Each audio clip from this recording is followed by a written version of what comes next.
दोस्तों, वीडियो को शुरू करने से पहले डिस्क्लेमर कि वीडियो सिर्फ और सिर्फ एजुकेशनल पर्पस के लिए, यहाँ पे आपको इन्वेस्टमेंट एडवाइस नहीं दी जाती है। तो वीडियो को देखकर आप सीख सकते हैं और इन्फॉर्मेशन को ले सकते हैं। दोस्तों, बात करने वाले इस वीडियो के अंदर हम म्यूचुअल फंड्स के ऊपर कुछ फंड्स मैं आपको बताऊंगा जिसने काफ़ी अच्छा परफॉर्म किया इस मंथ में, जुलाई के महीने में, यानी पिछले महीने में। और इंटरनेशनल फंड्स है वो। अब इंटरनेशनल में आपको पता होगा, फैंग के बारे में पता होगा, नैस्डेक के बारे में पता होगा, और भी कुछ फंड्स हो गए जो हो सकता है आपके बारे में, आपको उनके बारे में पता हो। लेकिन कुछ ऐसे भी फंड्स है जिनकी आपको समझ नहीं है, नॉलेज आपको नहीं है। और जैसे जैसे मुझको नॉलेज मिलती है फंड्स को लेकर, ठीक है, मैं भी कुछ आपके लिए निकालने की कोशिश कर रहा हूँ कि किस इन्वेस्टर्स ने म्यूचुअल फंड में इन्वेस्ट किया है। क्योंकि ये डेटा आई थिंक आपको शायद यूट्यूब पर नहीं मिला हो कि एक जाने माने एक बड़े इन्वेस्टर है जिनका नाम है विजय केडिया। उन्होंने भी एक म्यूचुअल फंड में इन्वेस्ट किया है। इंटरेस्टिंग बात दोस्तों यह है कि जो वो फंड है ना, वो इंडियन फंड नहीं है, वो किसी दूसरी कंट्री में इन्वेस्ट करता है। अब आगे चल के अपन जानते हैं कि कौन सी कंट्री में वो म्यूचुअल फंड इन्वेस्ट करता है। क्या वो यूएस में इन्वेस्ट करता है, या वो पाकिस्तान में इन्वेस्ट करता है, वो कहाँ पे इन्वेस्ट करता है, और उन्होंने क्यों इन्वेस्ट किया, कितना पैसा लगाया, आपको उसमें क्या सीखने को मिलेगा। और भी काफ़ी सारी चीज़ें मैं आपको इंटरनेशनल फंड्स के बारे में भी बताने की कोशिश करूंगा, कैसे कैसे रिटर्न्स बनते हैं और किस तरह की चीज़ें वहाँ पे बन सकती है।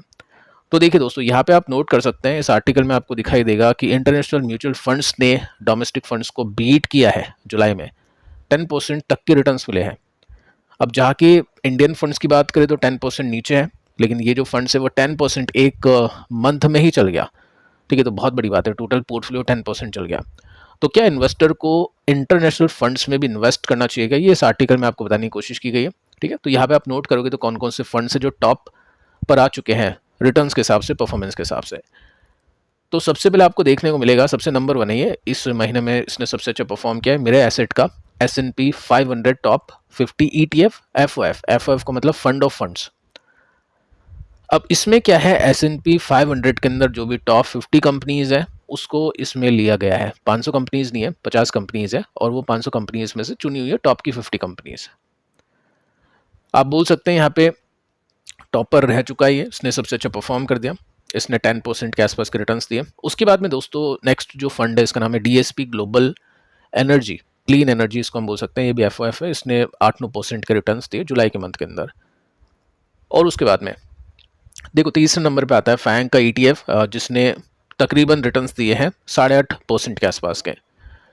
अब देखिए काफ़ी कुछ, मतलब एक किसी ने कमेंट किया था, सर जब से ये मार्केट गिरा है, ये 100 रुपीज़ पर पहुंचा है, उसके बाद से आप इसी के ऊपर बातचीत करें। देखो फ़ायदा आपका ही है, मैं जस्ट आपको नॉलेज दे रहा हूँ, मुझे तो पता ही है, मैं आपको सिखा रहा हूँ या नॉलेज दे रहा हूँ, तो अल्टीमेटली इसमें फ़ायदा आपका ही है। अगर आपको ठीक है, लगता है कि बहुत ज़्यादा डिस्कशन इसके ऊपर है, तो उस पार्ट को आप स्किप कर सकते हैं, कोई दिक्कत नहीं है।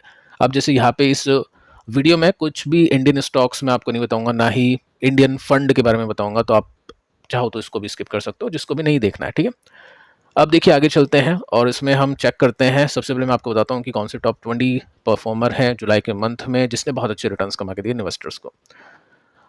अब देखो गलती यहाँ पे क्या करेंगे, काफ़ी लोग हो सकता है पूरा वीडियो नहीं देखे, फंड्स को देख के अपनी रिसर्च करना शुरू कर दें। यहाँ पे दोस्तों हम बड़े इन्वेस्टर से सीखेंगे जिसने एक इंटरनेशनल फंड में इन्वेस्ट किया है, जिसका नाम है विजय केडिया, कि कितना पैसा लगाना चाहिए, या उन्होंने कितना पैसा लगाया, या फिर मेरे हिसाब से कितने पैसे लगाते हैं। तो यहाँ पे आप नोट करोगे ना, तो सबसे पहले 550 का है S&P का।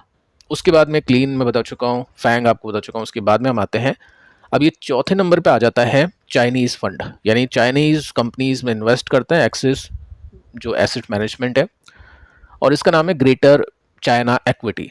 अब हो सकता है देखो काफ़ी सारे जो फंड्स हैं ना वो ग्रो में नहीं मिले। ग्रो की क्यों बात कर रहा हूँ मैं, क्योंकि ग्रो में ही काफ़ी लोग इन्वेस्ट करते हैं। वो नंबर 1 ब्रोकर बन चुका है इंडिया का, म्यूचुअल फंड से स्टार्ट उसने किया था, तो काफ़ी लोग इसमें चेक करेंगे। जैसे FOF नहीं मिलता उसके अंदर एसेट का, फैंग का, वो ETF मिल जाएगा आपको किसी भी ब्रोकर एप्लीकेशंस के ऊपर। हो सकता है काफ़ी कमेंट्स आए थे कि मैंने आपको एक एप्लीकेशन बताई थी, पिछले वीडियो में देख लेना अगर आपने देखा नहीं हो, तो उसके अंदर वो अवेलेबल है।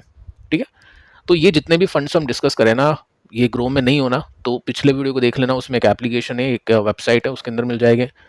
जीरोधा में भी चेक कर सकते हैं, IND मनी, काफ़ी सारी वेबसाइट्स है। ठीक है, ठीक है, तो आप उनमें चेक कर सकते हैं अगर आपको ग्रो में नहीं मिलता है तो ये चाइना का फंड है जो चाइनीज़ कंपनीज में इन्वेस्ट करता है। उसके बाद में आप देख सकते हैं ग्रेटर चाइना इक्विटी ऑफशोर, ये एडलवर्सिस का भी है। उसके बाद में हम EV का भी देख सकते हैं, ये भी ग्लोबल है, दुनिया देश विदेश में जो भी EV कंपनीज होती है उसके अंदर ये फंड इन्वेस्ट करता है। ये स्क्रीनशॉट आप ले लेना अगर आपको देखना हो। देखो फार्मा हेल्थ केयर, ये सब ग्लोबल फंड है।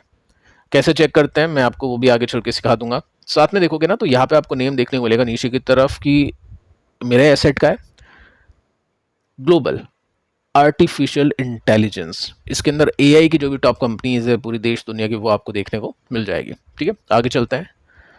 और ये एफ है, अगर आप इनके पोर्टफोलियोज देखोगे तो आपको दिखाई नहीं देगा, क्योंकि ये ETF में इन्वेस्ट करके चलते हैं। तो फिर आपको इनकी वेबसाइट पे जाके पर्टिकुलर देखना पड़ेगा कि इनमें कौन कौन सी कंपनीज है। जैसे एआई कंपनीज अगर आपको देखनी है कि इस फंड में कौन कौन सी कंपनीज है। ठीक है, सो यहाँ पे आप देखोगे बाकी कंपनीज के नेम्स भी आपको इसमें देखने को मिल जाएंगे, जिसके अंदर आपको नेस्डेक भी देखने को मिलता है। वर्ल्ड जो फार्मा कंपनीज है ना, टॉप कंपनीज है, वो भी आपको इसमें देखने को मिल जाएगी। हैंग सिंह, जैसे किसी ने क्वेश्चन किया था कि सर मुझको चाइना में इन्वेस्ट करना है, चाइना के मार्केट में इन्वेस्ट करना है, क्योंकि एफआईज मुझे लग रहा है कि चाइना में इन्वेस्ट करेंगे वैल्यूएशन कम होने की वजह से। तो उस प्ले के लिए कैसे हम चाइना में इन्वेस्ट कर सकते हैं, तो वो ये तरीका है। ठीक है, तो इन फंड्स को आप चाहे तो देख सकते हैं, अपनी स्टडी में शामिल कर सकते हैं। अब देखिए आगे चलते हैं। ये देखो चाइना बेस्ड फंड है, ये हमने चेक कर लिया, इन्होंने भी अच्छे रिटर्न्स डिलीवर किए। अब देखिए लूजर्स कौन कौन से हैं। विनर्स तो अपन ने देख लिए, लूजर्स को भी देख लेते हैं कि किन किन ने पैसे डुबाए हैं इन्वेस्टर्स के। तो HDFC डिफेंस फंड 10% नीचे है। अब देखो इसमें अच्छे पैसे बने भी हैं, तो पैसे टूट भी रहा है, क्योंकि डिफेंस की जो तेजी थी वो अभी हो चुकी कंप्लीट, सैचुरेशन पॉइंट आ चुका है शॉर्ट टर्म का। लॉन्गर टर्म में वापस से गिरावट होगी, उसके बाद में तेजी बनेगी, लेकिन हाँ यहाँ से प्रॉफिट टेकिंग की जा रही है। और ये जो फंड्स होते हैं इसी काम के होते हैं, सेक्टोरियल फंड। इसमें एग्जिट लोड इसलिए नहीं होता है कि इन्वेस्टर ने रखा महीना 2 महीना पैसे बनाए, उसके बाद में बेच के निकल गए, किसी और सेक्टर में पैसे लगाए। अब जो भी सेक्टर अभी अच्छा करा है उसके अंदर पैसे लगा दिया। अभी तो कुछ नहीं करा है अच्छा, वैसे देखा जाए तो। वैसे फाइनेंशियल मार्केट अच्छा करा था। अब PSU कंपनीज अच्छा करेगी नहीं करेगी वो देखते हैं आगे चल के। बाकी इस तरह से चीज़ें प्ले होती है। ब्राज़ील का भी फंड है, इसने अंडर परफॉर्म कर दिया। क्वांट का भी है, और टेक फंड्स जो मोस्टली IT कंपनीज अभी अच्छा नहीं करी, आपको पता ही है। सो IT कंपनीज में अगर ये बॉटम आउट होती है, काफ़ी गिर जाती है, तो IT कंपनीज के जो फंड्स हो गए ना, वो इन्वेस्टर के रडार पे आने वाले हैं। तो ये सब फंड्स है जो अंडर परफॉर्म कर चुके हैं। अभी इन्वेस्टर्स का फोकस यहाँ पे होना चाहिए इन्वेस्टिंग करने के लिए। और जो इंटरनेशनल फंड है उनमें फोकस होगा, लेकिन जब वो गिरेंगे, लेकिन अब जस्ट वॉच लिस्ट में रखेगा इन्वेस्टर। मैं सिखाने के पर्पज से आपको बता रहा हूँ। ठीक है, तो ये फंड्स है जिन्होंने अंडर परफॉर्म किया है, और जो US कंपनीज के फंड्स है, चाइनीज कंपनीज के फंड है, उन्होंने बहुत अच्छा परफॉर्म कर दिया। सो देखिए यहाँ पे इन्वेस्टर के लिए स्ट्रैटेजी बताने की कोशिश की है। जरूरी नहीं आपको फॉलो करना है, जस्ट मैं आपको बताने की कोशिश कर रहा हूँ कि किस तरह से एक्सपर्ट सोचते हैं। इक्विटी मार्केट की जो वैल्यूएशन अभी के समय प्रीमियम पे है, अनसर्टेनिटीज है, तो यहाँ पे आपको लमसम को अवॉइड करना चाहिए, लेकिन अपनी SIP STPs जो भी है उसको कंटिन्यू करके चलना चाहिए।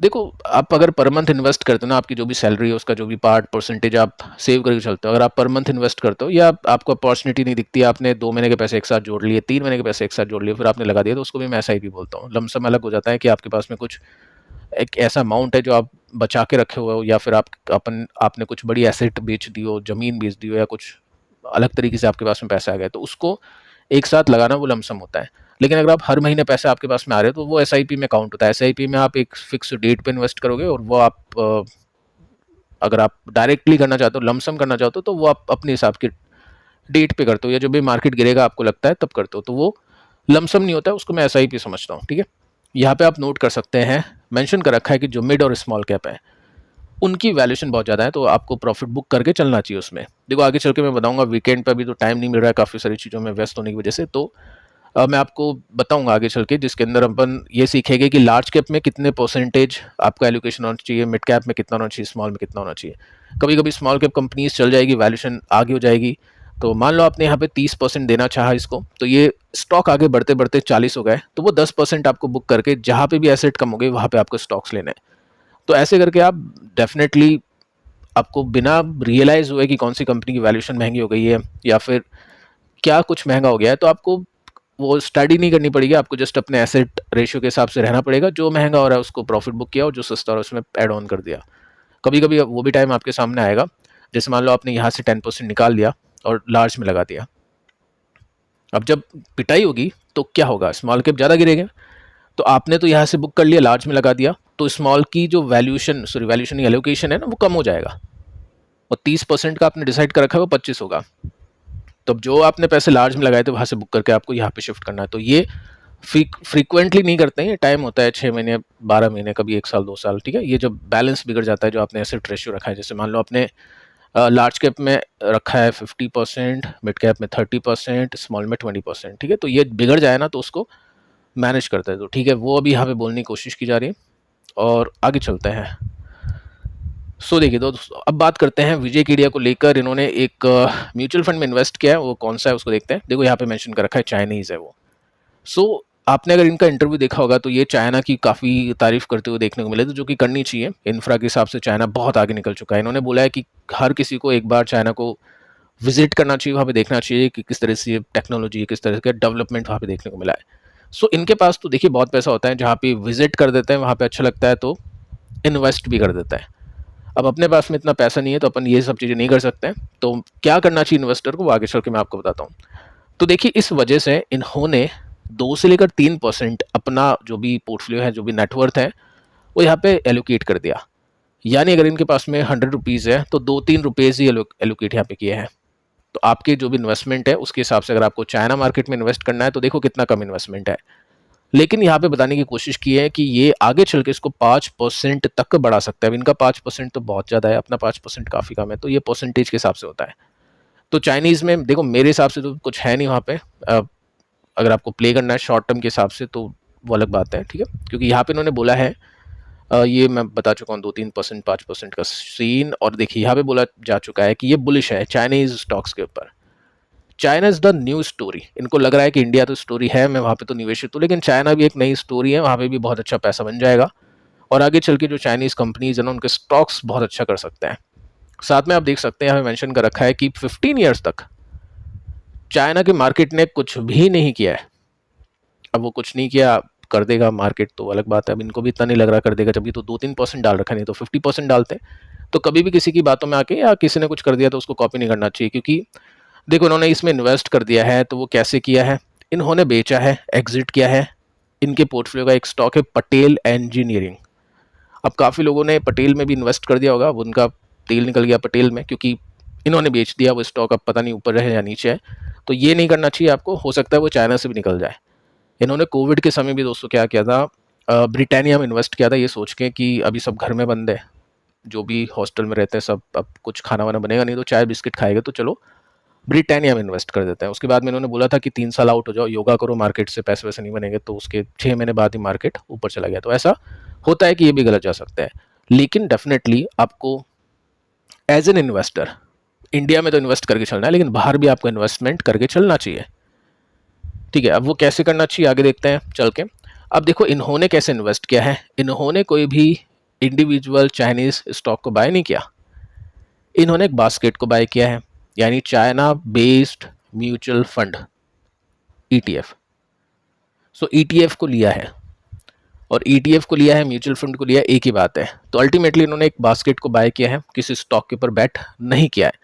तो कहने का मतलब यह है कि बड़े इन्वेस्टर भी म्यूचुअल फंड में इन्वेस्ट करके चलते हैं। और ये तो चलो काफ़ी ट्रांसपेरेंट इन्वेस्टर है, गाते गाते बता देते हैं कि कहाँ पे इन्वेस्ट कर चुका हूँ या कैसे कैसे कर चुका हूँ। बाकी काफ़ी इन्वेस्टर बताते नहीं है, बोलते नहीं है। अभी कुछ यूट्यूबर भी है पीएमएस, वो बताएगी नहीं आपसे पैसे वैसे लेके पहले। तो हर एक इन्वेस्टर म्यूचुअल फंड में भी लगा के चलता है। हर एक इन्वेस्टर जो छोटी कंपनीज में लगाता है वो लार्ज कैप कंपनीज में भी पैसे लगा के चलता है, क्योंकि उसका जो घर चल रहा है डिविडेंड की इनकम वो लार्ज कंपनी से आती है, वो बड़ी जो आईटी कंपनीज उनसे आती है, बड़ी जो एफएमसीजी कंपनीज उनसे आती है। सो कभी भी ये नहीं सोचना है कि ये जो इन्वेस्टर है ये नहीं लगाते, बड़ी कंपनीज में इन्वेस्ट नहीं करते। तो आपको भी उस हिसाब से चीज़ों को देखना है। अब देखिए मैं आपको एग्जाम्पल देके चलता हूँ। ये हम जो डेटा है ना, ये डिस्कस करें पिछले 1 साल का और इंटरनेशनल फंड्स के बीच में कंपैरिजन करें, 1 साल का डेटा है। और इसमें आप नोट करोगे ना तो सबसे अच्छा परफॉर्म कर दिया मेरा फैंग ने, सॉरी, यहाँ पे आप देख सकते हैं 62। तो मैं इसको क्यों बार बार डिस्कस करता हूँ, क्योंकि ग्रोथ जहाँ पे मिल रही है वहाँ पे फोकस हो इन्वेस्टर्स का, उसके ऊपर ज़्यादा स्टडी करें तो फ़ायदा है। क्योंकि आपके पास में टाइम एनर्जी लिमिटेड है, आप कुछ भी ऐसे फंड्स के ऊपर अपना एनर्जी टाइम वेस्ट करोगे तो मतलब नहीं है। तो फिर चैनल का काम क्या है, मतलब मैं फिल्टर आउट करके आपको चीज़ें बताऊंगा, वही तो काम है। नहीं तो सब कुछ आपको बता दूंगा तो मतलब नहीं है। तो यहाँ पे आप नोट कर सकते हैं, ये 550 ने भी अच्छा कर दिया है। यहाँ पे सेकंड नंबर पे आता है रिटर्न्स के हिसाब से 47% के रिटर्न से, ये जुलाई में सॉरी ये अच्छा कर चुका है, तो इसको टॉप पे ले गए। तीसरे नंबर का भी फंड हम देख लेते हैं। तो देखो यहाँ पे चाइना नहीं, सॉरी ये एआई आ चुका है 41% के रिटर्न्स के साथ में चाइना भी अच्छा कर रहा है, और क्लीन एनर्जी ने कुछ नहीं करा 1 साल के अंदर।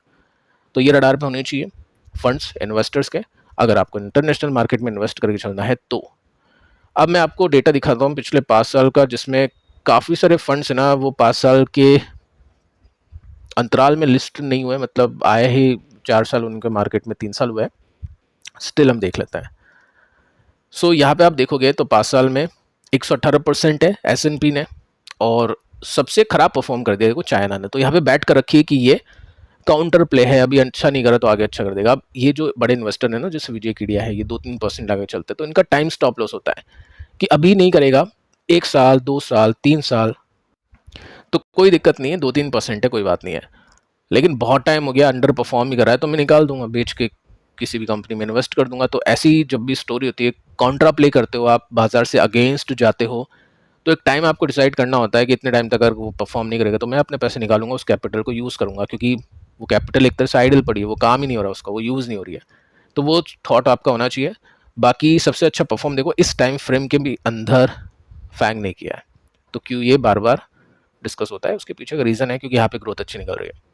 सो आगे चलते हैं, और हम कैसे देख सकते हैं फंड्स को। तो आपको क्या करना है, आपकी जो भी एप्लीकेशन है, चाहे वो ग्रो हो या फिर आपका जीरोदा हो या कुवेरा हो, कोई भी एप्लीकेशन हो, आपको ग्लोबल लिख देना है, उसके अंदर ग्लोबल फंड्स आपके सामने इस तरह के देखने को मिल जाएगा। उनके ऊपर स्टडी करो, अभी ऑफ है, वीक ऑफ है, तो उसके अंदर आप स्टडी कर सकते हैं, अपने फंड्स को कंपेयर करो गूगल फाइनेंस पे जाके निफ्टी के साथ में, या आपके पोर्टफोलियो में जो भी म्यूचुअल फंड है उसके साथ में कंपेयर करो, या फिर आपके पास में जो भी स्टॉक है उनके साथ में कंपेयर करो। ये देखो चीज़ें, आपको लगता है कि यूएस मार्केट के अंदर इन्वेस्ट करना चाहिए, क्योंकि यहाँ पे चाइना में मेरे को तो कुछ लगता नहीं है। बाकी इन्वेस्ट करने के लिए यूएस का ही मार्केट है, जिसमें भी टॉप टॉप 10 जो टेक कंपनीज होती है ना, वो थोड़ा सा अच्छा लगता है मुझको, क्योंकि बाकी जो कंपनीज है इंडिया में मिल जाएगी, बहुत अच्छा करिए, मैन्युफैक्चरिंग में इंडिया उनसे आगे है।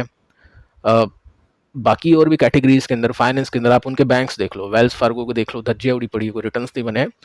एमएक्स फिर भी अच्छा कर रहा है मास्टर कार्ड की वजह से, बाकी कुछ नहीं है। अपने बैंक्स फिर भी अच्छा करे, बहुत अच्छा करे, बाकी और भी कंपनीज अच्छा करिए। टेक कंपनीज अंडर परफॉर्म करिए वहाँ के कंपैरिजन में।